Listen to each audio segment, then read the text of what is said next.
Salut tout le monde, bienvenue au balado Vers l'avenir, le balado du CNJ. On a la chance d'avoir avec nous aujourd'hui Edgar Lopez-Asselin.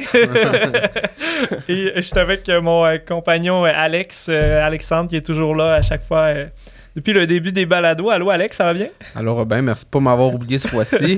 Alors bonjour Edgar. Bienvenue. Bienvenue. Merci d'avoir accepté l'invitation de venir nous parler excusez-moi, échecs aux paradis fiscaux. Ben, merci à vous de m'avoir invité. Ça fait plaisir. Écoute, premièrement, veux-tu te présenter un petit peu ton parcours, ton pédigré? Ah, ok, très bien.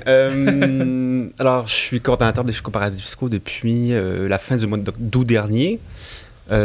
Auparavant, j'ai étudié, j'ai une maîtrise en philosophie, à l'Université de Montréal, travaillé en philosophie allemande, puis j'ai fait aussi un petit crochet par le droit que j'ai finalement laissé tomber, mais qui mine de rien à tout là, dans la discussion, dans la grande discussion sur les paradis fiscaux.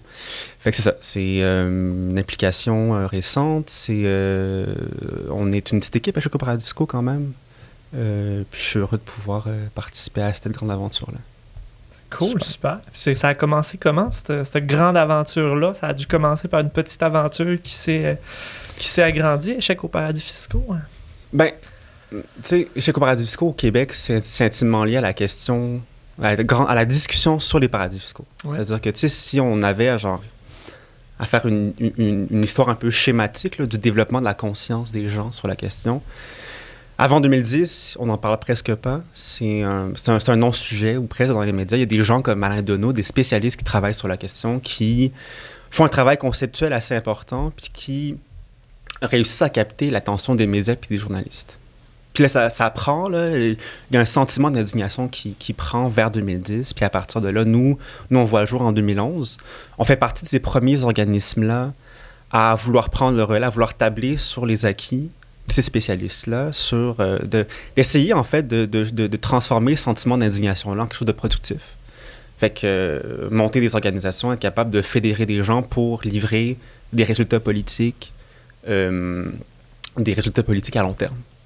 Donc, maintenant, c'est après 11 ans, presque 12 là, d'activité politique.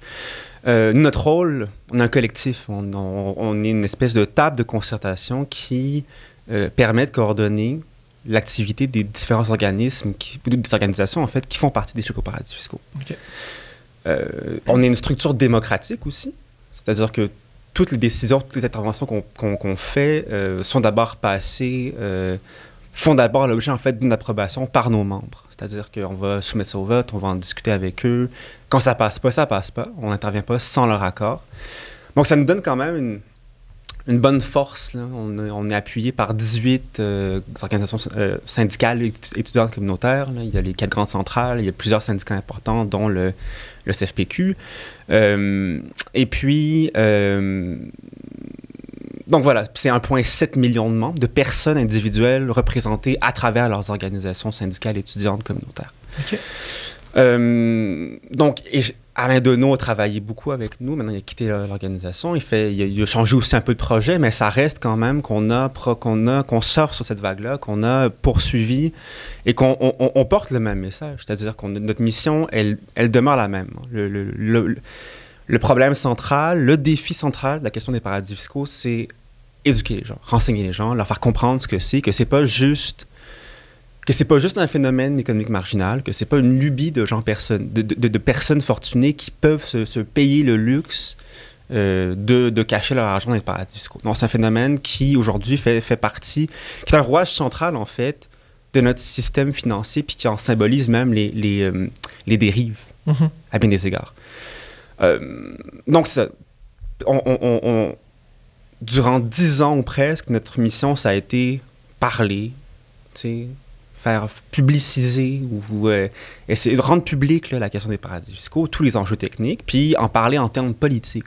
Notre rôle, c'est pas non plus d'informer les gens sur les subtilités juridiques dans la loi fédérale de l'impôt sur le revenu. Non, c'est d'en parler, d'essayer de mettre en perspective ce que ça veut dire de perdre comme pays le contrôle sur un système financier, de ne plus être capable non plus de percevoir des impôts, puis en fin de compte, mettre en perspective les conséquences. C'est-à-dire souligner l'écart fiscal, c'est-à-dire l'argent qui devrait revenir au fisc, au trésor public et qui ne revient pas au fisc, et en fin de compte, le sous-financement de tous les services publics, en fin de compte. Puis c'est quoi justement... Parce que moi, dans ma conception, qui est assez limitée, je te dirais, là, un paradis fiscal, je me dis soit peu importe un particulier qui envoie son argent, exemple, aux îles Caïmans, ou un gouvernement qui se décentralise, ben pas un gouvernement, une entreprise qui se décentralise. Il n'y avait aucun lapsus là, avec le mot gouvernement. Une entreprise qui se décentralise, mettons, qui va aller, je sais pas, si on prend l'exemple de l'Europe, là, des concessionnaires qui vont aller en Europe de l'Est pour pas payer de taxes, mais qui vont importer les véhicules, mettons, en France pour les vendre. On prend, je pense, Renault, en tout cas des compagnies comme ça. Donc, est-ce que c'est ça? Est-ce que c'est plus? Est-ce que... Les paradis fiscaux, le propre du paradis fiscal, c'est d'être quelque chose d'opaque, de subtil, de difficile à définir. Il n'y a personne qui revendique ce titre-là. Le paradis fiscal ou juridique, parce que le paradis fiscal, c'est un raccourci de paradis fiscal et juridique. Fait que, un paradis fiscal est un paradis fiscal pour les personnes qui en bénéficient. On peut donner des définitions. Alain Deneau, par exemple, dans son petit précis sur les paradis fiscaux, il identifie 4 caractéristiques que moi je trouve assez éclairantes. Frank Jovanovic, prof à la TELUC, prof d'économie à la TELUC, a fait paraître en octobre dernier, si je ne me trompe pas, un ouvrage. Lui, qui est forcément une personne qui a un angle plus technique sur la question, identifie 7 caractéristiques. Mais je pense qu'on peut s'en tenir aux 4 qu'Alain Deneau identifie. Il y a d'abord un système fiscal avantageux. Avantageux pour les particuliers qui ont de l'argent, pour les multinationales. On a un système de loi qui est très complaisant, voire dérisoire. Donc, il est très facile d'enregistrer une compagnie. On permet aussi des montages juridiques qui seraient interdits ailleurs, dans d'autres pays, au Canada, en Europe, dans les pays qu'on dit normaux, parce que les paradis fiscaux sont paradis fiscaux par rapport à des pays qui ont des taux d'imposition ou des régimes juridiques dits normaux, comparables. Ça fait 2. Le 3e, ce serait une forme d'anonymat ou de confidentialité exacerbée. On pense toujours, quand on parle de ça, au célèbre secret bancaire suisse. Oui. Un secret bancaire qui était inscrit... La Suisse est connue pour son secret bancaire parce que le secret bancaire était inscrit dans le code pénal. On pouvait être jugé pénalement devant des cours suisses si on était un banquier puis on décide de révéler des informations confidentielles sur le compte de banque, de personnalités, de personnes en Suisse. 3e élément. Et 4e élément, qui est le plus subtil, mais qui est, à mon avis, le plus intéressant, parce qu'il nous permet de nous reconnecter à la réalité des paradis fiscaux, c'est le décalage entre l'activité financière, l'activité économique réelle dans un territoire, puis l'activité financière. Ça, on peut l'exprimer de plusieurs manières différentes. Jovanovic, dont je parlais, lui, aime bien utiliser le ratio de l'offre de financement versus les besoins de financement réels. Donc, il y a énormément d'argent disponible dans ces paradis fiscaux-là, mais il y a des besoins économiques, des besoins de financement assez réduits. Gabriel Zuckman et Ludwig Wier, qui sont 2 économistes qui sont spécialisés sur la question des paradis fiscaux et l'évaluation des montants qui sont évadés, eux évaluent le ratio des profits dégagés par les compagnies qui sont situées dans les paradis fiscaux versus la masse salariale. Okay. Dans un pays dit normal, en général, le ratio est de 0,5, c'est-à-dire qu'on dégage à peu près 50% plus de profits qu'on dépense en masse salariale. Dans les paradis fiscaux, ça peut monter à 8 à 16 fois la masse salariale. Et dans des cas extrêmes, comme dans les îles Caïmans, on peut atteindre le millier de fois plus que la masse salariale. Okay. Donc, le paradis fiscal, c'est le décalage entre l'activité économique réelle et le lieu où sont déclarés les profits. Donc, le paradis fiscal, c'est ce lieu-là. Le paradis fiscal, dans le système financier mondial, c'est un conduit, c'est un tuyau, dans le fond, par lequel transitent des flux financiers. Et ces flux financiers-là, en passant par les paradis fiscaux, vont aussi changer de nature. Donc, de l'argent qui avait l'air d'être de l'argent imposable va ressortir blanchi en argent non imposable.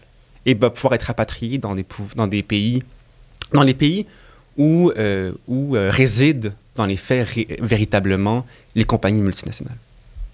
Donc, en fait, tu as bien fait d'évoquer les 2 cas, c'est les 2 cas les plus connus. Il y a des personnes qui ont beaucoup d'argent, des particuliers fortunés qui cachent leur argent dans les paradis fiscaux.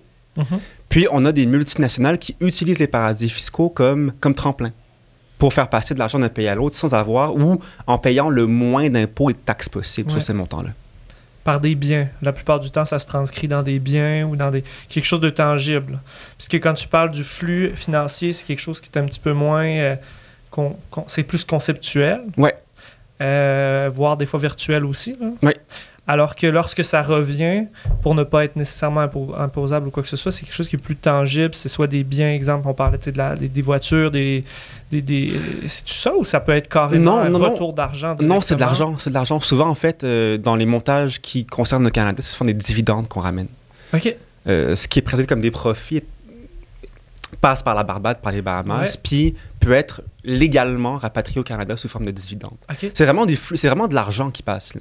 Okay. On connaît aussi le principe du prix de transfert. Okay.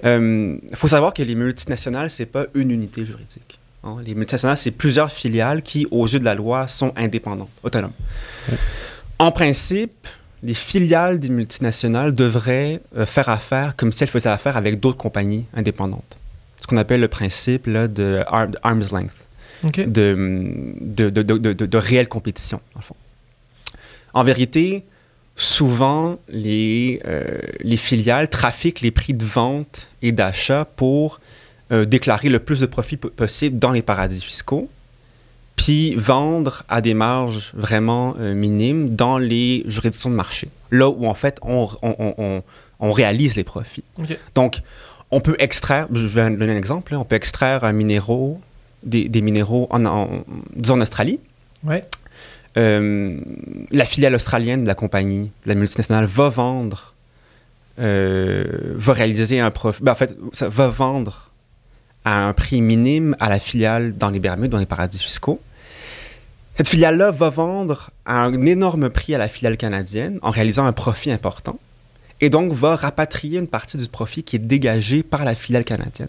La filiale canadienne, elle, va vendre à un prix fort en dégageant une marge de profit infime pour avoir à déclarer le moins de profit possible au Canada.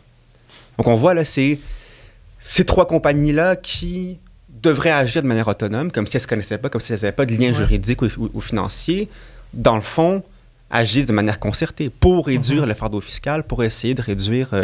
en fin de compte, les versements aux fiscs nationaux. Alors, outre peut-être l'éducation et l'information, de quelle manière qu'on peut contrer, s'il y a des manières tangibles, de venir contrer justement l'envoi d'argent, de sommes dans les paradis fiscaux? De manière tangible, les paradis fiscaux, puis justement, c'est ce que je disais sur l'écart, là, c'est que les paradis fiscaux, ça a pour effet de nous déposséder, nous, individuellement, d'un pouvoir politique. Là. Mm-hmm. Les gens... La question qui revient le plus souvent là, durant nos événements, c'est comment moi, je fais individuellement pour intervenir dans... Parce que c'est un peu frustrant. On se dit, mais là, c'est de l'argent qui pourrait être investi, tout ça, j'aimerais agir. Bon. Il y a très peu qui, à l'échelle individuelle, peut être fait. On peut mettre la pression sur nos organismes, sur nos organisations syndicales pour aider justement des organismes comme les paradis fiscaux. On peut mettre la pression aussi sur le gouvernement pour que le gouvernement agisse. Parce que les véritables clés de pouvoir résident dans les mains des deux paliers de gouvernement, donc fédéral, provincial, surtout le fédéral, là, qui a le plus de pouvoir en matière fiscale.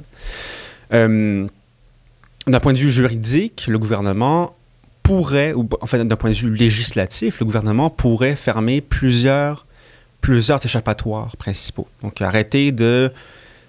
Par exemple, le gouvernement fédéral passe des accords de double non-imposition avec... en fait, de non-double imposition, pardon, pour le lapsus, avec des paradis fiscaux. Donc, pour éviter justement que... Ces accords-là ont du sens avec des pays qui ont des taux d'imposition normaux, comme l'Allemagne, par exemple. Alors, une compagnie qui déclarerait ses profits, qui paierait ses impôts en Allemagne, on estime qu'elle n'aurait pas à faire la même chose au Canada une fois qu'elle rapatrie ses activités. Ça a du sens, hein, parce que, ils paient leur dû où ils le doivent. Ça a moins de sens quand c'est les paradis fiscaux.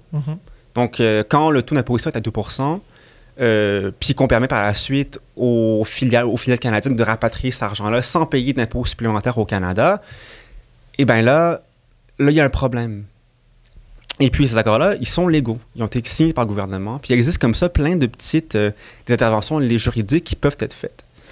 Puis, enfin, on pourrait même considérer le dernier palier, qui est le palier international. En ce moment, il y a un grand mouvement là, il y a une discussion qui se tient sur la réforme de la fiscalité internationale. Donc, l'OCDE qui a proposé un projet qui s'articule en deux piliers, qui a été signé par les États en novembre 2021, puis qui en ce moment est en cours de ratification. Donc, l'Union européenne a adopté le principe du pilier 2 à la mi-décembre dernier.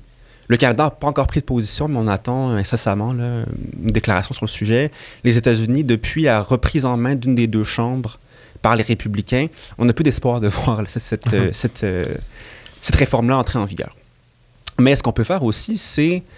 Donc, le deuxième pilier de cette réforme-là propose d'instaurer un taux minimal d'imposition international à 15 %. Fait que tous les États accepteraient d'imposer au minimum à 15 % les activités d'entreprise. Alors, on dit que c'est très bien, parce que la plupart des paradis fiscaux ont un taux d'imposition qui sont inférieurs à 15 %. On dit que c'est très bien, que c'est un bon principe, que c'est une bonne idée, mais que le taux de 15 % est trop faible. La plupart des pays aujourd'hui, des pays développés de l'OCDE, vont pratiquer des taux d'imposition qui varient entre 20-30 %, puis ça peut aller jusqu'à 35 % pour certains pays africains. Donc, entre le 15 % puis, disons, ce seuil minimal-là de 20 qui peut aller jusqu'à 35, il y a un jeu possible. Ouais. Il y a une espèce de... Puis, on a peur que, au fil du temps, ce qui devait être un taux d'imposition minimal devienne un taux d'imposition maximal. Que les États qui pratiquent les taux d'imposition qu'on voudrait voir être pratiqués soient entraînés à la baisse par cette proposition-là. Alors, effectivement, peut-être que certains paradis fiscaux classiques, comme la Barbade, les Bermudes, comme les îles Caïmans, vont rentrer dans les rangs et accepter d'imposer plus normalement les compagnies multinationales. Mais le problème, il n'est pas là. Le problème, c'est la tendance générale à la baisse des taux d'imposition. Une tendance qui s'observe depuis le début du 20e siècle. Il y a eu plusieurs phases où, durant la guerre, par exemple, au Canada, on pouvait imposer jusqu'à 90 % le profit des entreprises. Aujourd'hui, on est à environ 23,5 %. Puis des particuliers qui sont à 43 %. C'est ça, aussi. Des particuliers qui travaillent, entre autres, dans la fonction publique, qui perdent du pouvoir. Ben, c'est ça. Eux sont imposés à plus de 30 %. C'est ça, donc on utilise, puis il y a un débalancement qui s'opère. Les taux d'imposition sur les multinationales baissent parce qu'on veut pas, en fait, que ces compagnies-là aillent s'établir ailleurs. Ouais. Il y a un jeu de chantage là, qui s'instaure. Les gouvernements font des cadeaux juridiques, fiscaux aux compagnies. Là. Les minières, entre autres, au Canada. Ouais. L'industrie du jeu vidéo au Québec, là, des exemples. Mais avec les taux d'imposition puis ces cadeaux-là qui sont faits, la part du fisc, ou du moins du trésor public qui est comblé par l'argent qui arrive des multinationales, des grandes compagnies, et qui disparaît, doit être comblé par autre chose, ou carrément faire l'objet de coupures. Alors, on nous dit qu'aujourd'hui, on perd de l'argent, qu'on n'a plus... que le système de santé est dans un état lamentable, qu'on est dans le trou, on parle d'austérité depuis des années, et on demande aux particuliers de faire plus d'efforts, et on va couper. Alors, les individus, eux, doivent subir les effets réels d'une joute politique qui s'engage entre les compagnies, entre les pays aussi qui pratiquent des taux d'imposition très bas, et les gouvernements dits normaux. On demande au monde de faire des épiceries à 75$ puis de se serrer la ceinture. Voilà, c'est ça. Mais on continue d'engranger des profits. Concrètement, vous, comment vous luttez contre les paradis fiscaux? Comment vous allez arriver à l'échec de ces paradis fiscaux-là? Ben, je suis là pour faire, entre autres, parler de notre campagne, la campagne Démasquer, condamner, encaisser, qui sont en fait les trois grands termes de la lutte politique contre les paradis fiscaux, les trois mots-clés. Nous, on veut démasquer, c'est-à-dire accroître la transparence pour avoir plus d'informations sur les montages politiques, les montages financiers, les montages fiscaux des compagnies et des particuliers fortunés. Bon. On veut aussi utiliser donc les systèmes condamnés, utiliser les systèmes pénaux et criminels pour effectuer une contrainte. On n'est pas là pour punir. On ne veut pas déployer une contrainte de masse. On veut simplement s'assurer, se donner les outils pour que l'injustice ne puisse plus avoir lieu. Pour qu'on cesse de concéder. Tu sais, par exemple, aujourd'hui, l'ARC va passer des règlements hors cours avec plusieurs particuliers soupçonnés d'avoir évadé le fisc. Donc, on voit bien, ils vont accepter, en fait, de percevoir une partie seulement des impôts réclamés en échange d'un abandon des charges devant les cours. Mais le problème, c'est que souvent, en fait, tout le temps, ces règlements hors cours-là, ces règlements-là, ils sont confidentiels. Donc, on ne sait pas combien d'argent a été vraiment récupéré. On ne sait pas non plus quelle somme visait initialement la RC. En fin de compte, on se rend compte qu'il s'instaure une espèce de justice fiscale à deux vitesses. Ouais. C'est-à-dire qu'il y a des personnes qui ont les moyens de se payer les services des firmes comptables et éventuellement même de négocier avec le gouvernement. Ouais. Puis il y a une justice pour les particuliers, pour les personnes qui n'ont pas ces moyens-là, qui ont des moyens plus humbles, puis qui doivent, eux, quand ils font des défauts de déclaration, repayer les impôts, le total des impôts réclamés par la RC. Ouais. Et finalement, il y a encaissé qui est vraiment, qui je pense, est le point central, hein, c'est vraiment le point nodal de la campagne, c'est être capable d'aller rechercher ces impôts-là. Ce dont je vous parle depuis tantôt sur les prix de transfert, sur le taux d'imposition du deuxième pilier de l'OCDE à 15%, ça, c'est des revendications claires qu'on adresse au gouvernement et qu'on va même défendre en consultation publique pour être certain qu'on recouvre les sommes perdues. Mais donc la campagne, c'est la nouvelle campagne nous a permis de revisiter, donc de reformuler des revendications claires avec des chiffres clairs, puis avec des destinataires aussi assez clairs. Ouais. Mais c'est aussi une manière de formuler, d'avoir un objet politique plus efficace. On veut que les gens comprennent. Comme je vous dis depuis le début, l'objectif, c'est de faire comprendre, c'est de faire croître l'indignation, de faire en sorte que les gens exercent une pression populaire sur le gouvernement et qu'il les force à entreprendre des actions. Puis, depuis 10 ans, depuis même 15 ans, il y a eu une amélioration de ce point de vue. On est passé en une dizaine d'années à peu près là, d'une absence de discussion presque totale à une mobilisation généralisée. Aujourd'hui, on en parle. Aujourd'hui, le gouvernement du Québec prend des actions, le gouvernement fédéral aussi. C'est pas les solutions qu'on cherche, c'est pas ce qu'on réclame non plus. On est extrêmement critique à chaque fois de ces solutions-là, mais elles sont proposées. Il faut simplement s'assurer que ces propositions-là ne deviennent pas la limite de l'action politique qu'on peut entreprendre. Il faut toujours pousser. Ouais. Donc nous, c'est notre rôle. Continuer de coordonner l'action de nos membres. Nous, on agit vraiment à l'échelle des organisations syndicales, communautaires et étudiantes qui composent le collectif.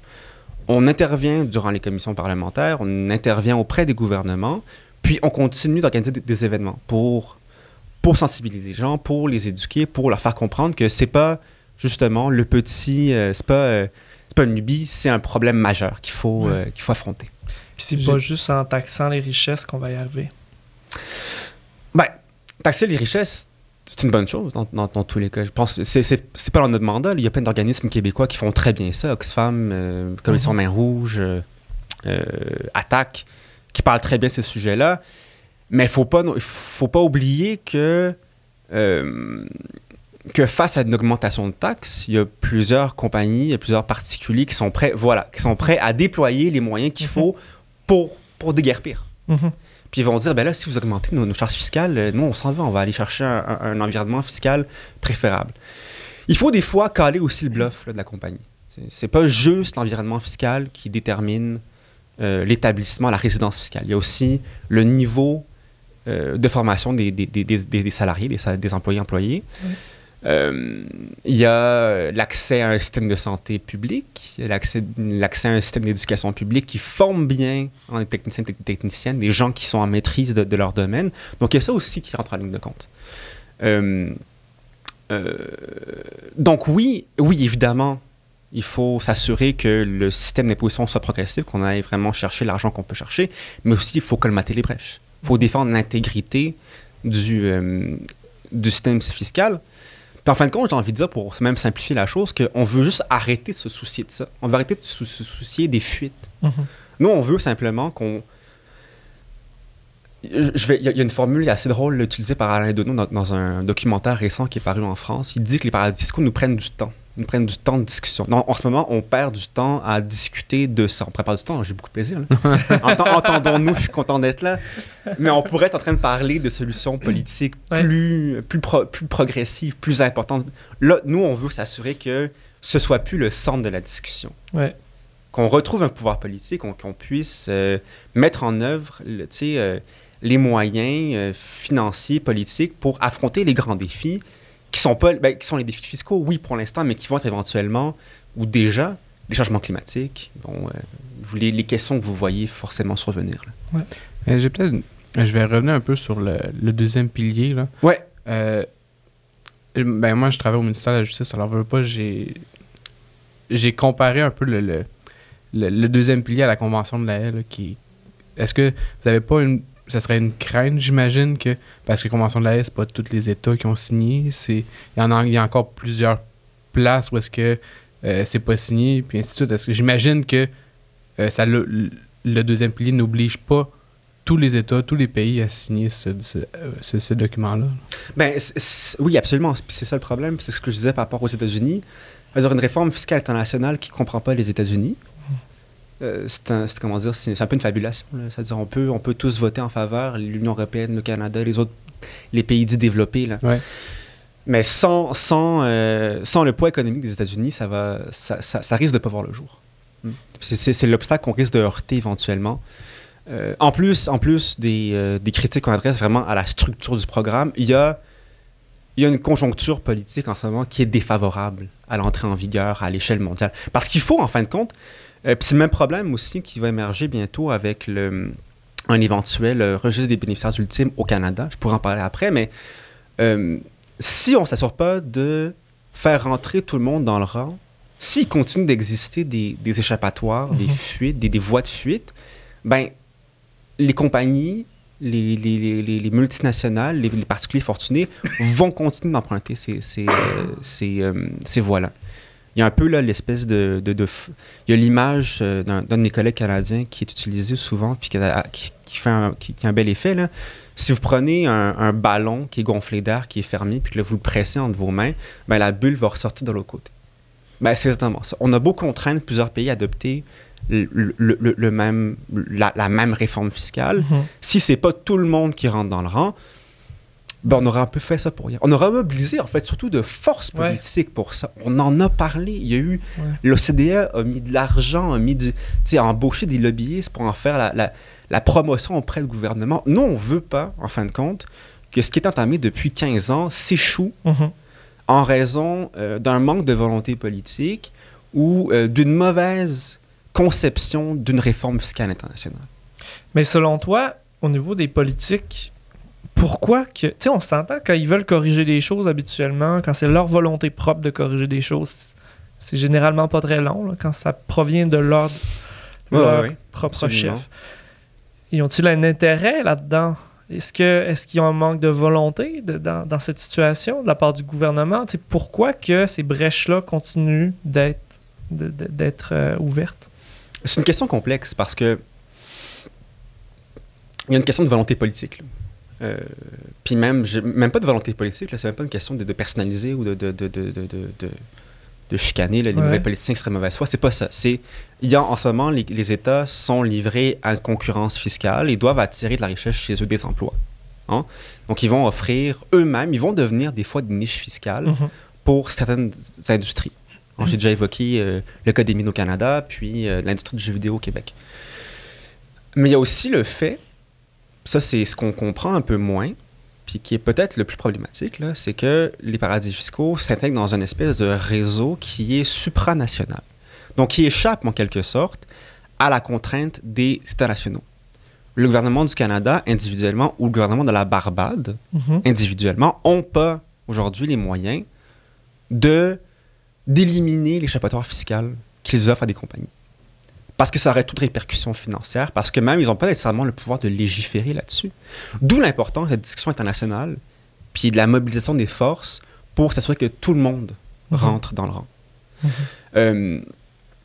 Donc, je pense que c'est les deux. Ça revient en fin de compte à une question de volonté. Il faut que tout le monde se mobilise, mais d'un espèce d'alignement des étoiles, d'une pression continue politique par les citoyens pour s'assurer que les chefs politiques, les gens qui détiennent en fait vraiment les clés du pouvoir puissent agir ou agissent dans cette perspective-là. Ça nous prend un gouvernement qui croit, entre autres, en le pouvoir public. Tu sais, un gouvernement qui veut privatiser, un gouvernement qui veut démanteler le système public, et pas nécessairement un gouvernement qui sera favorable pour C'est ça, il faut le conceptualiser aussi. Il y a des personnes pour qui les paradis fiscaux, c'est pas un problème parce qu'on laisse le libre cours au marché. Tu sais, c'est le marché qui... Puis c'est ça aussi, Alain Deneau a souvent une formule. Ce qui dénonce le plus, c'est la perte de pouvoir des pays, des États. Nous, on perd démocratiquement le pouvoir, le contrôle sur les lois qui seront votées ultimement. Les paradis fiscaux deviennent des espèces d'enveloppes juridiques, fiscales, qui sont taillées sur mesure pour le besoin de certaines industries. Oui. Ben, pour le monde financier, essentiellement. Mais pour des gouvernements pour qui le service public, c'est pas quelque chose qui est important, pour qui il s'agit de simplement maintenir l'ordre pour favoriser le développement du marché, de l'entreprise libre, eh bien, ce ne sera pas des problèmes. Mm-hmm. Donc, il faut aussi, ça va de soi, mais il faut aussi élire des gouvernements qui en parlent, qui ont des politiques fortes. Comme je dis, il y a des sommes gigantesques à aller percevoir dans les paradis fiscaux. Là. Il y a même la perspective de changer certains fondements des systèmes financiers et économiques actuels. Mais quand je parle de fondements, forcément, il faut la prise de conscience politique qui correspond et la volonté de déplacer monts et marées pour ça. Ouais. Tu parles de pression sur les je pense qu'il y a une pression à faire sur les particuliers, mais pas une pression négative, mais une sensibilisation à voter pour le bon gouvernement. Puis je pense que, tu sais, quand on dit il n'y a pas un bon, il n'y a pas un mauvais, mais je pense qu'un gouvernement qui est centré sur les besoins du peuple, à la base, théoriquement, c'est un meilleur gouvernement qu'un gouvernement qui est centré sur les profits et sur la prolifération d'entreprises qui vont aller générer puis engranger, en fait, des profits énormes, là. Comment est-ce qu'on peut sensibiliser justement une population? Comment est-ce qu'on peut, par exemple, en tant qu'organisation syndicale, en tant que la coalition, que votre mission à vous, comment est-ce qu'on peut s'assurer de faire ça aussi auprès des particuliers? C'est-à-dire qu'il faut... Dans l'histoire dont je vous parlais tantôt dans le développement, ce qui nous a beaucoup aidé, c'est les leaks. Les fameuses révélations de documents, des fuites de documents financiers qui mettaient des noms, des visages sur ce problème-là qui était pas palpable, qui était intangible. Je pense que il faut continuer de talonner le gouvernement, incessamment. Il faut continuer d'en parler. Nous, de notre côté, on suit l'actualité, on essaie d'intervenir sur tous les cas qui sont révélés par les journalistes. Les journalistes aussi ont un pouvoir, de sensibilisation à faire. Mais il faut s'assurer que ces journalistes-là puissent disposer de l'information nécessaire. Ouais. Donc, je pense que ça, c'est... faut recadrer un peu le débat, essayer de capter, de comprendre la centralité du problème des paradis fiscaux. Puis, nous aussi, ce qu'on fait comme organisme, là, auprès de nos organisations, c'est d'aller parler aux gens. D'aller parler aux syndiqués qui sont en grève, d'aller parler aux centrales ou durant leurs congrès nationaux, d'aller enfin présenter cet objet politique-là qui est notre campagne, qui réduit à 3 termes assez simples, 3 revendications politiques simples, le problème des paradis fiscaux. Donc, c'est ça, ça va être de talonner. Les organisations politiques, les syndicats en particulier ont un pouvoir. Ils peuvent continuer, eux, d'intervenir aussi dans le cadre de consultation publique. En ce moment, on est en pleine période de consultation publique budgétaire au fédéral. Écrivez, là, sur le site Parlons Budget 2023, il y a un formulaire que les particuliers peuvent remplir où il est possible de partager nos préoccupations. On continue de parler des paradis fiscaux, on peut aller chercher des chiffres pour continuer de maintenir la pression sur le gouvernement. Les organisations syndicales, elles vont... on est déjà en discussion avec elles, forcément, là, on est en plein dedans, mais vont partager nos messages, vont dans leur propre mémoire, en discuter, parler de la situation internationale actuelle, mais aussi des projets juridiques, législatifs plus propres au Canada. Donc, c'est ça. Je pense que c'est un heureux mélange des deux. Continuer la sensibilisation, ça reste un enjeu d'éducation, puis par ailleurs, en tant qu'individu, ne pas se permettre de discréditer notre sentiment d'indignation. Ouais. Bon? C'est ça qui nous prend au trip, c'est ça qui va continuer, je pense, de mobiliser et de porter la lutte contre les paradis fiscaux. Ouais. Depuis, j'ai compris tantôt que ça faisait 12 ans environ que la coalition existait. Alors, depuis environ 2 ans, est-ce que vous avez eu des gains significatifs en lien avec les échecs aux paradis fiscaux ou non. C'est un peu drôle à dire comme question, là, mais... Ah oui, absolument. Il y en a eu plusieurs, en fait. Là, on peut au Québec en 2017, puis ça a été vraiment un point de basculement pour nous, mais il y a eu une commission parlementaire sur le problème des paradis fiscaux.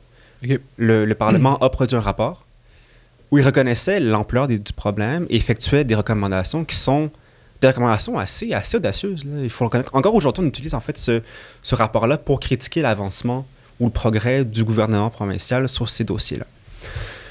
Le problème, c'est que le rapport qui a été produit 1 an plus tard par le gouvernement en place, alors le gouvernement libéral, a pas repris, disons, les bonnes mesures ou a pas poussé les mesures proposées jusqu'à leur conclusion logique. Donc, a refusé en quelque sorte de reconnaître l'ampleur du problème qui était reconnu par le rapport. Mais ce rapport-là, quand on voit qu'il s'est imposé au débat politique provincial, qui s'est imposé au Parlement, il faut le voir pour ce que c'est, c'est-à-dire un gain politique majeur. Ouais. Au fédéral, depuis leur retour au pouvoir, les libéraux ont aussi augmenté le financement de l'ARC, qui avait été complètement sous-financé durant les années conservatrices. Là. Un peu pour les raisons qu'on évoquait sur les gouvernements qui ont des objectifs différents, mais qui ont aussi... qui faisait subir à l'ARC le contre-coup des pertes fiscales engendrées par les paradis fiscaux. Plus récemment, j'évoquais rapidement tantôt le registre des bénéficiaires ultimes, qui est un outil de transparence fiscale. En fait, un registre des bénéficiaires ultimes, essentiellement, pour le dire rapidement, c'est un registre qui recense les individus qui bénéficient ou qui contrôlent réellement des compagnies. Okay. Donc, c'est un registre qu'on espère qu'il soit public, et qui dresse, dans le fond, une carte des avoirs et des relations des personnes physiques, de chair, et des personnes morales, des entreprises. En 2021, le gouvernement du Québec, pionnier de ce point de vue-là au Canada, a adopté un projet de loi pour l'instauration du premier registre des bénéficiaires effectifs au Québec. C'est pas encore tout à fait le projet qu'on cherche. Là. Entre autres, le seuil d'assujettissement des individus est fixé à 25%. Donc, les seuls individus dont les noms vont apparaître dans le registre, c'est ceux qui possèdent 25% et plus des parts d'une compagnie. Nous, on réclame un taux à 10% parce que 25%, il y a des personnes qui se situent dans cette fourchette-là entre 10 et 25%, qui ne semblent pas avoir un contrôle majoritaire d'une compagnie, mais qui exercent quand même un contrôle véritable et qui en profitent, là, qui perçoivent des profits considérables. Mais la décision de mettre en place ce registre-là public, on va y avoir, nous, accès dès... le projet de loi entre en vigueur à la fin du mois de mars 2023, donc incessamment. Okay. Et on devrait éventuellement, nous, en tant que citoyens, en tant que journalistes, pouvoir y avoir accès et donc pouvoir nous-mêmes nous faire une idée de qui tire les ficelles, hein, qui a avantage dans ce marchandage-là, dans ce contrat-là qui est entendu entre le gouvernement du Québec puis l'entreprise. Donc ça, c'est un autre gain politique majeur. Mais à chaque fois, il y a toujours un mais, il manque l'étape supplémentaire, la condition qui rendrait vraiment contraignant les outils déployés ou les solutions qui sont proposées. En ce moment même, là, le gouvernement fédéral tient des discussions, ou du moins une réflexion sur l'instauration d'un RBE, donc d'un registre des bénéficiaires effectifs, au niveau fédéral. Okay. Donc, qui couvrirait l'ensemble du territoire canadien, les territoires et les provinces. Ça, ce serait l'instauration d'un outil majeur. T'sais. Si toutes les provinces et le fédéral acceptaient de révéler les informations sur les personnes de chair et d'os qui possèdent des parts importantes dans les compagnies, on aurait tous un meilleur portrait de la situation. Et j'ai envie de dire que les individus auraient moins d'endroits où se cacher. Ouais.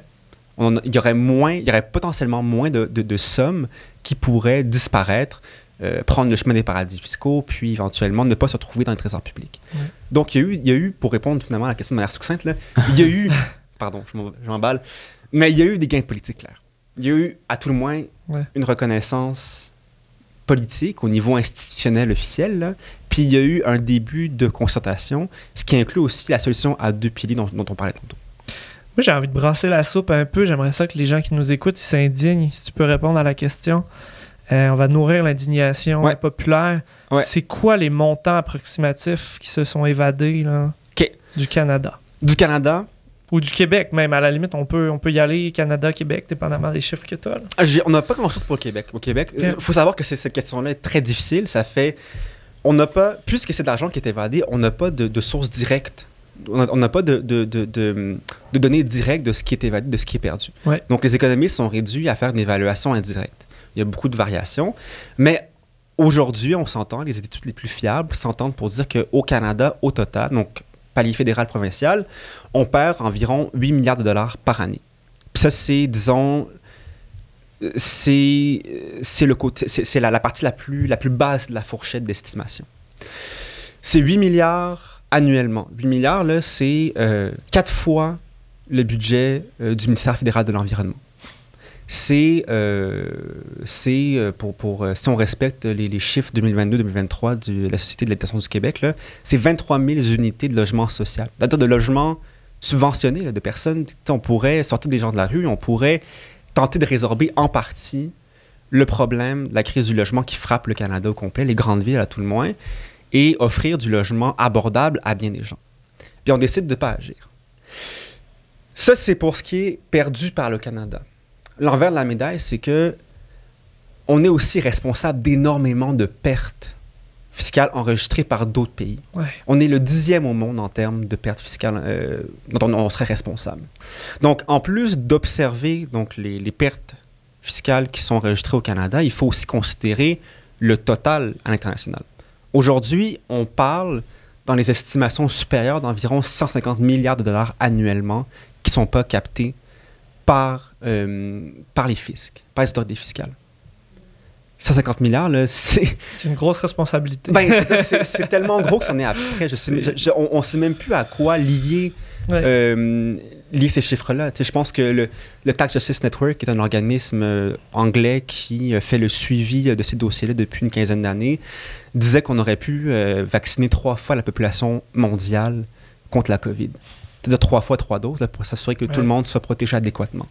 Donc, c'est l'ampleur là, de l'évasion.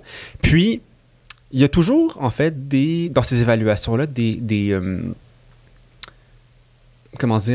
facteurs dont on ne peut pas tenir compte.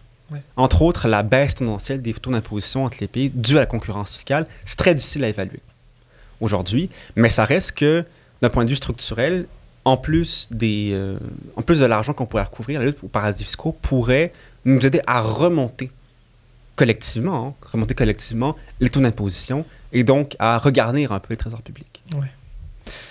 Puis, y a-t-il des mécanismes pour protéger les leaks? Je pense entre autres les gens qui vont aller publier sur Wikileaks ou des choses comme ça, là, que, mettons, un banquier suisse qui irait se confier sur des actifs qu'il pourrait y avoir. Y a-t-il des mécanismes actuellement mondiaux pour protéger justement ces gens-là, pour les inviter à dénoncer, mais à se sentir protégés? Mondiaux, en fait, ça semble être l'une des lacunes.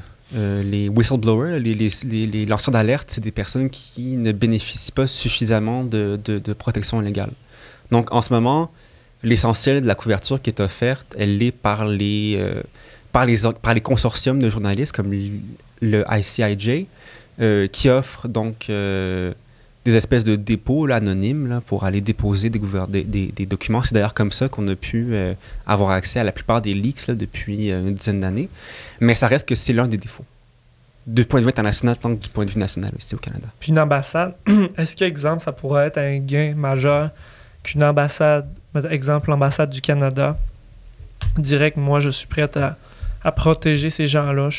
En tant que pays qui lutte contre les paradis fiscaux, je suis prête à prendre sous mon aile ces gens-là pour qu'ils puissent venir se réfugier le temps qu'une intervention soit posée pour les protéger. Est-ce que ce serait un monde de licorne de penser ça? Est-ce que ce serait réaliste? C'est un peu un monde de licorne. C'est-à-dire qu'on est tellement loin d'avoir des gouvernements qui font des paradis fiscaux, de la question de la justice fiscale, des objectifs, que c'est même impensable. J'essaie de me figurer, pendant que tu en parlais, tu posais la question de à quoi ça ressemblerait une situation, une espèce de conflit diplomatique, une crise entre deux pays. Je pourrais même pas me le figurer. C'est-à-dire que tant qu'il n'y a aucun pays qui en fait sa priorité, on n'aura pas les outils, on n'aura pas non plus la protection diplomatique qu'il faut. C'est un peu comme tant qu'il n'y en a pas un qui a embarqué, puis que les autres suivent, il n'y a personne qui ose y aller. Ben, oui et non. C'est-à-dire que je pense qu'il y a des pays... Il y a des pays qui pèsent plus lourd. Des pays comme le Royaume-Uni, comme le Canada, comme les États-Unis, comme plusieurs pays aussi de l'Union européenne qui pourraient faire leur part puis dire « Nous, on décide d'avancer, puis vous nous ferez subir les conséquences que vous voulez, mais on pèse dans l'économie mondiale, puis on s'en fout un peu. On fait accepter d'accuser le coup parce qu'on voit que l'ajout de politique, que la perspective à long terme est profitable. » Mais en ce moment, comme je te dis, il n'y a personne qui en fait une... Il y a des partis qui en parlent. La France Insoumise en France en parle un peu. Au Canada, le NPD, le Bloc québécois ont des positions, disons, un peu plus audacieuses là, sur la question de la fiscalité. Mais des partis de gouvernement, en ce moment, il y en a très peu, malheureusement. T'avais-tu, toi, Alexandre, je te voyais soupirer, t'avais-tu une question ou t'étais juste découragé? C'est la réaction là, générale que ça induit. C'est-à-dire, j'allais donner une conférence à Québec là, au début du mois de novembre, puis c'est la même question qui revenait. Pourquoi on autorise ça? Pourquoi c'est légal? Parce que c'est ça qu'il faut retenir, c'est légal. Hein? C'est ça qui est terrible. L'évasion fiscale, c'est-à-dire... L'évasion fiscale, en général, c'est anecdotique. Là. C'est le crime là, de cacher... La fraude fiscale, c'est de cacher de l'argent aux yeux du fisc. Ça, t'as pas le droit de faire. Il faut que tu déclares tes trucs. Mais aujourd'hui, on peut déclarer des guerres enregistrées dans les paradis fiscaux puis les faire revenir, puis ça, c'est légal. Le blanchiment de l'argent, c'est illégal, mais profiter d'avantages fiscaux qui sont conférés par des gouvernements à des compagnies, ça, c'est légal. Donc, Donc, ça veut dire que ça demeure, par contre, dans le domaine du possible, dans le domaine de l'action politique que nous, on peut entreprendre. Il faut continuer d'en parler, il faut inciter les gens à se renseigner puis dire, c'est pas juste le fait du crime organisé, là, on est bien loin de ça. C'est vrai que les paradis fiscaux peuvent par ailleurs servir à blanchir de l'argent criminel. Ça, il n'y a pas de doute là-dessus, puis il y a des sommes considérables qui passent comme ça. Mais nous, on parle beaucoup, puis c'est ce qu'on veut. Nous, notre champ d'action, c'est le légal. C'est le politique. On est là-dedans, puis on veut cesser, comme je disais tantôt, là, arrêter de parler des paradis fiscaux, arrêter de parler des fuites pour pouvoir se concentrer sur les vraies affaires. Mais parce que c'est ça qui est encore plus indignant, c'est qu'exemple, toi, tu as le malheur de faire une erreur dans ta déclaration d'impôt, peu importe, puis l'ARC s'en rend compte, tu as un contrôle qui est fait, tu dois finalement de l'argent, on te le réclame. Oui, il y a une entente, etc., mais tu le dois, cet argent-là. Puis tu es un particulier qui gagne quoi, peut-être 40 000, 45 000 par année, exemple, pour la plupart des gens.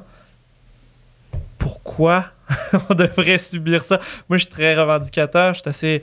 Pourquoi qu'on devrait se laisser marcher ses pieds puis subir ces choses-là quand il y a des gens que eux, c'est des milliards et des millions de dollars, puis qui peuvent s'en sortir, qui peuvent s'enfuir, puis que c'est toléré, en fait, pas nécessairement toléré, mais c'est permis par des lois qui sont encadrées par le gouvernement. Ben ça, puis tu as abordé aussi une question importante, c'est celle de la répartition des ressources au sein de l'ARC.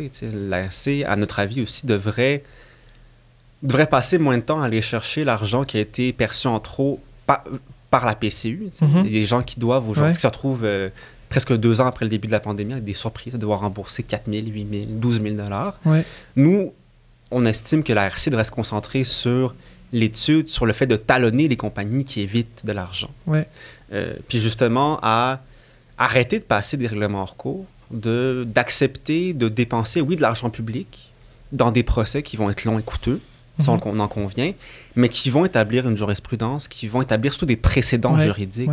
Faut qu'on fasse comprendre aux gens. Puis c'est ça, quand on parle de condamner, donc le deuxième mot-clé de notre campagne, on a l'air de proposer d'avoir des revendications qui sont draconiennes. Hein? Mais il faut se rappeler, il faut prendre conscience, à tout le moins, de la charge symbolique forte de l'évasion et de l'évitement fiscal. Quand on évite fiscalement, quand on se permet là, consciemment d'éviter de l'impôt, c'est qu'on adresse un pied de nez à la société, puis à une conception aussi de la chose commune qui dépasse l'intérêt égoïste. Mhm. Nous, c'est notre intérêt, l'intérêt de la compagnie, notre intérêt financier personnel qui passe avant le bien commun. Ouais. Donc, je pense que des fois, ou on pense, hein, je pense que c'est l'avis de tout le collectif, mais il vaut mieux dépenser un peu plus d'argent durant un exercice financier, fiscal, public pour établir les précédents juridiques, pour établir la jurisprudence, mais pour à terme dissuader le plus de gens possible. Mais je peux comprendre à certains moments que l'ARC prenne des ententes, en fait. Parce que, mais comme j'ai dit tantôt, je travaille au ministère de la Justice. Sûr, oui. Alors, Je travaille à l'ARC. je peux comprendre Je m'en vais. je peux comprendre le point parce que dans d'autres situations, comme par exemple, là, j'imagine une succession. Okay? Ouais. Des fois, des parents ne s'entendent pas, puis ils épuisent la succession dans les frais juridiques. Alors, je peux comprendre le point que tu parlais tantôt de créer la jurisprudence et ainsi de suite. Mais si c'est pour, en même temps, puis à chaque fois, revenir... au final, ça nous coûte plus cher en frais juridiques que la somme que l'individu ou l'entreprise doit. Ouais. Je peux comprendre que veut pas parce que j'imagine en plus que ça doit être des certains montants. Alors, ils doivent pas aller à la Cour du Québec. Ça débute à Cour supérieure. Après ça, il y a Cour d'appel, Cour suprême. Puis... C'est en Cour fédérale, en fait, ces litiges-là. OK. Devant la Cour fédérale de l'impôt, puis éventuellement devant la Cour d'appel fédérale. Ça, c'est de la discussion de juriste. Là. Oh, quel cours est concerné par ça? Mais ce que je voulais dire, donc, c'est que il faut mettre en perspective... je vais revenir, en fait, sur la revendication. La revendication, c'est pas d'interdire complètement les règlements hors cours. Là. Comme je te dis, on sait que des particuliers, ça vaut pas nécessairement la peine de leur pousser dessus pour... Bon. Donc, nous, la revendication consiste à limiter et encadrer juridiquement, législativement, le recours à ces règlements hors cours, là, justement. Ouais. Mais il faut mettre aussi en perspective l'argent qu'on peut aller chercher par ces procès-là. Il y a 2 procès qui ont été perdus récemment devant la Cour fédérale de l'impôt par l'ARC contre Cameco et Loblaws, qui sont 2 immenses compagnies. Ces 2 compagnies-là devaient individuellement des sommes qui atteignaient les 7 chiffres, donc dans les milliards de dollars. Je comprends là pourquoi aller à la Cour, mais... Fait que, tu sais, il y avait énormément d'argent à aller chercher. Il y avait... donc, c'est dans cette perspective-là, ça aurait peut-être même valu la peine qu'on aille jusqu'au bout, hein, puis je pense que dans le cas de l'Oblast, la Cour suprême a refusé d'entendre la cause, mais... donc, en général, ça en vaut la peine. En général, quand il s'agit de compagnies, ça vaut la peine. Il y a des sommes importantes. Puis le temps d'établir cette jurisprudence-là, ça vaut la peine aussi de perdre un peu plus d'argent, des données publiques pour établir l'historique juridique. Puis moi, j'ai tendance à penser qu'une entreprise... moi, je suis très licorne. Mais j'ai tendance à penser qu'une entreprise qui veut pas du bien commun, qui s'en fout, n'a pas nécessairement... Si elle veut s'en aller, qu'elle s'en aille. Mais que, tu sais, dans le sens de dire que si le gouvernement met des lois en place pour interdire tout ça, puis que ça fait en sorte qu'eux s'en vont, il y en aura d'autres, tu sais, des entreprises. Puis oui, peut-être qu'il y aura des temps plus difficiles, mais je pense qu'on est capable, on a les reins solides pour être capable de s'ajuster, puis de faire de nos services publics une priorité, de faire de nos entreprises locales une priorité, d'avoir des entreprises, des coopératives qui ont à cœur le bien commun, puis que ça redéfinisse notre façon de penser l'industrie aussi, également, de se recentraliser sur nos ressources aussi, parce qu'on s'entend que c'est pas normal qu'on soit détenteur de beaucoup de bois d'œuvre, qu'on l'exporte et qui nous reviennent encore plus cher que ce qui nous aurait coûté si on l'avait traité chez nous directement. Fait que moi, c'est tout des non-sens que je me dis, ben peut-être qu'à un moment donné, ça va le prendre, ce brassage-là. Peut-être qu'à un moment, ça va le prendre, cet exode-là des entreprises, parce qu'on n'en a pas besoin chez nous.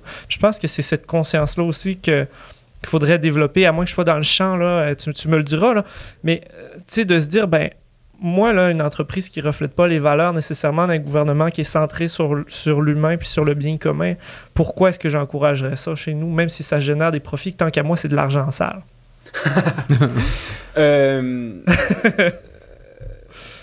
Tu me lances dans un terrain dangereux. Je pense... Je ne saurais pas m'exprimer, en tant que... Il faut que j'apprenne au nom du collectif. Je ne saurais pas m'exprimer sur cette question-là au nom du collectif. Puis je pense qu'en tout cas, c'est pas du tout le son de cloche qu'on a non plus du point de vue des gouvernements. Les gouvernements actuels ne veulent pas perdre de sièges sociaux. Là. Ils ne veulent pas voir de l'argent. Parce que c'est aussi des emplois bien rémunérés qui s'en vont, tout ça. Donc c'est vraiment une joute politique qui est réservée, je pense, à des organismes qui ont une autre perspective sur l'affaire. Nous, en fin de compte, ce qu'on veut, là, c'est que le contrat social auquel tout le monde est obligé un peu d'adhérer, ben, qu'il soit respecté. Ce qu'on demande pour l'instant, c'est même pas que les gens payent plus de taxes, c'est qu'ils paient les taxes qu'ils sont supposés payer. Fait que je pense qu'avant même de considérer l'exode des compagnies à qui on brade, si tu veux, nos ressources naturelles, je pense qu'il faut les amener à acquérir une conscience sociale, puis à se dire, ben là, vous travaillez, tout le monde accepte d'agir dans ce cadre-là, qui est notre cadre social, qui est le résultat d'années de lutte, puis, comment dire, des cas de lutte politique entre différents intérêts. Ben là, respectez-le. Soyez des bons citoyens corporatifs. Amenez votre eau au moulin, puis vous en profitez déjà. Vous profitez de l'expertise des salariés québécois, québécoises. Vous profitez déjà, vous avez des avantages fiscaux considérables, des cadeaux, des subventions, tout ça. Ayez donc la décence de payer ce que vous devez au fisc. Et après, on pourra entamer notre discussion. Mais nous, c'est ça, c'est vraiment... On veut colmater la brèche, on veut être capable de... On veut avoir des citoyens corporatifs qui ont de l'allure. Ouais. Ben, c'était un peu ça que quand je disais l'exode, mais c'était de remplacer ces entreprises en gardant notre main-d'œuvre, par contre, qui est qualifiée, puis que tu disais tantôt est hautement qualifiée grâce à notre système, entre autres, d'éducation, qui est très fort, qui est solide. C'était de garder cette main-d'œuvre-là, mais de la faire travailler dans des entreprises ou de créer des nouvelles entreprises profitables, en fait, au bien commun. C'était plus ça, là. C'était pas nécessairement d'engager une perte d'emploi, puis...